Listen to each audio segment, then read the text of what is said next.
அந்த தியாசிபிக்கல் சொசைட்டியில் கிட்டத்தட்ட இவர் அங்கத்தினராக இருக்கிறார். எப்போதெல்லாம் சென்னை வருகிறாரோ அங்கே தான் காலையில் நடைபயிற்சி திரு ஓபிஎஸ் அவர்கள் போவார். பல முறை சந்திச்சிருக்கிறார் முதலமைச்சர் அவர்களை.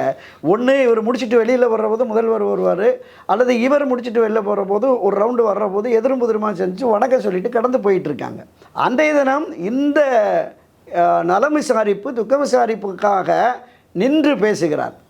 அப்போ பேசுகிற பொழுது சொல்கிறாரு, சாயங்காலம் வீட்டுக்கு வாங்கலேன் அப்படின்றார்.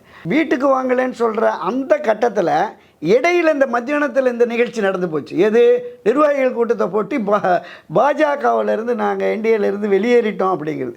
இது என்னென்னா இந்த காக்கை உட்கார பணம் விழுந்த கதைங்கிற மாதிரி இது ஒரு கதை ஓடிட்டு விழுந்துருச்சுன்னு பார்க்குறோம். நம்ம கைவேரசு கண்ணதாசன் ஒரு பாடலில் சொல்வார்ல, கதை கட்ட ஒருவன் பிறந்து விட்டால் கண்ணகி வாழ்விலும் களங்கம் உண்டு, காப்பாற்ற சில பேர் இருந்து விட்டால் கள்வர்கள் வாழ்விலும் நியாயம் உண்டுன்னு. இந்த கதை என்பது அரசியல் ரீதியாக அவருடைய மூவ் வந்து காலையில் பார்க்குறாரு, மத்தியானம் முடிவெடுக்கிறாரு, சாயங்காலம் வீட்டில் போய் பார்க்குறாரு.